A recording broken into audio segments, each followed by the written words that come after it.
السلام عليكم ورحمة الله وبركاته. الحمد لله والصلاة والسلام على رسول الله وبعد. বাংলাদেশ জামিয়াতে আহলে হাদিসের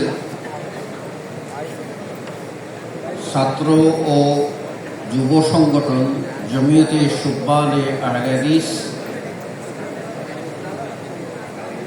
এর 11তম কেন্দ্রীয় সম্মেলন 2025 এই সম্মেলনের মধ্য দিয়ে বিগত একটি সেশনের কার্যভার সমাপ্ত হলো। সাথে সাথে নতুন করে আমরা আরেক দায়িত্বশীল উপহার পেলাম। যারা দায়িত্ব পালন করেছেন তাদের এই কার্যকালের সব বৈধ কর্মকে আল্লাহ রাব্বুল আলামিন কবুল করুন, আমিন। এবং তাদের মধ্যে অযাচিত কোনো অসংলগ্নতা থাকলে আল্লাহ রাব্বুল আলামিন তাদেরকে ক্ষমা করে দিন এবং বিদায়ী দায়িত্বশীলরা যেন স্ব অবস্থান থেকে তাদের নিজ সংগঠন এবং মূল সংগঠন উভয়কে সার্বিক সহযোগিতা করতে পারে। আল্লাহ তাদেরকে তৌফিক দান করুন, আমিন। নবগঠিত যে কমিটি, সে কমিটির প্রতি বাংলাদেশ জামিয়াতে আহলে হাদিসের প্রত্যাশা থাকবে তারা তাদের বিচক্ষণতা দিয়ে, কর্মচাঞ্চল্য দিয়ে দাওয়াতি ময়দানে তারা সরব থাকবেন এবং ইখলাসের সাথে প্রত্যেকটি কাজ তারা আঞ্জাম দেবেন।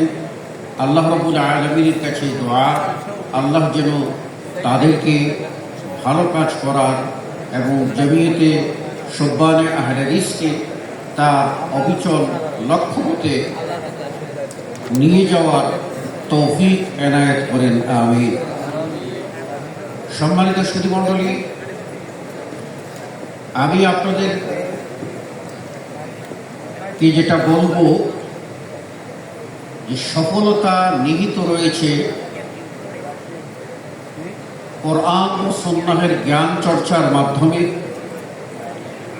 সফলতা নিহিত রয়েছে নিজের ব্যক্তি জীবনকে, পারিবারিক জীবনকে ইসলামী আদর্শে গঠনের মাধ্যমে। আমরা যতটা আল্লাহর নৈকট্য লাভ করব, আল্লাহ রাব্বুল আলামিনের দয়া তত পাব।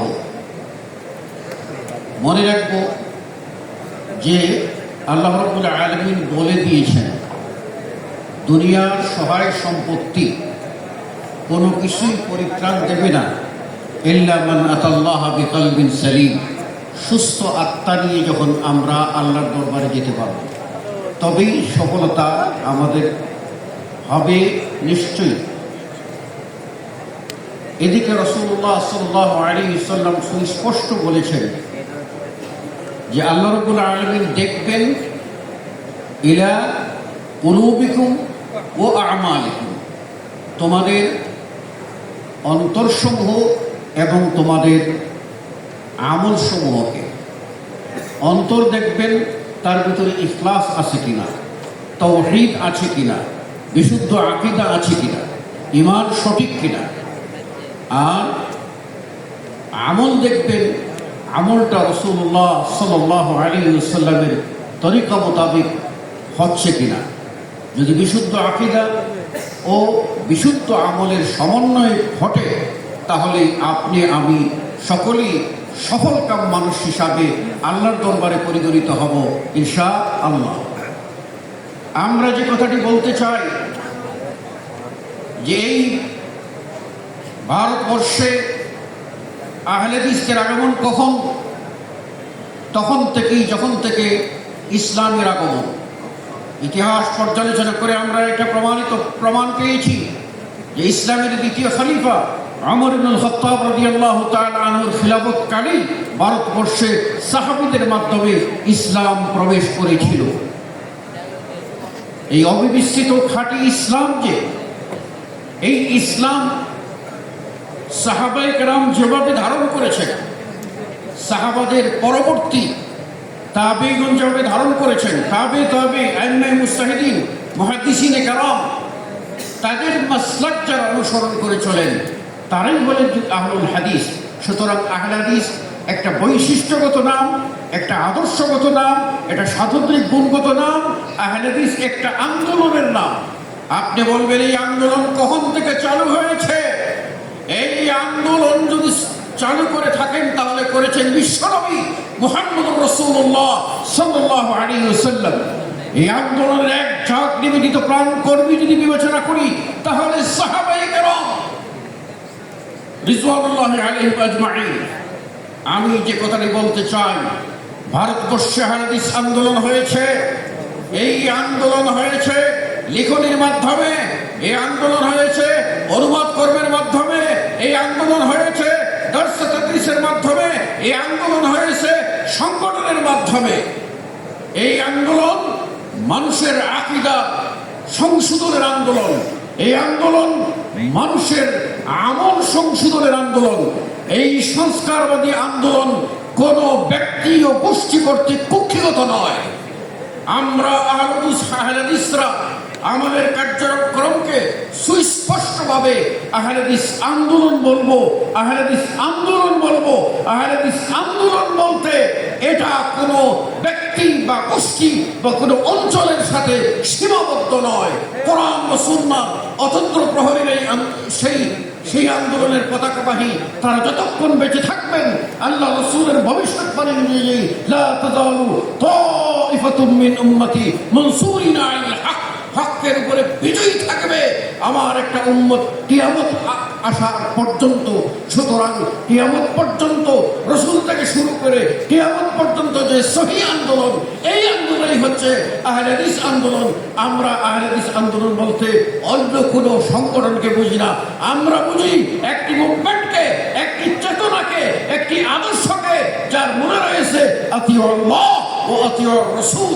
সুতরাং আমরা এই নীতিমালার উপরে যদি থাকি এবং এর উপরে প্রতিষ্ঠিত হয়ে আমরা কার্যক্রম করি, তাহলে বাংলাদেশের প্রত্যেকটি মানুষ নিজেদেরকে বলবে কোরআন অনুসারী, সে বলবে আহলুল হাদিস, তাদের মুভমেন্টকে বলবে আহলে হাদিস মুভমেন্ট।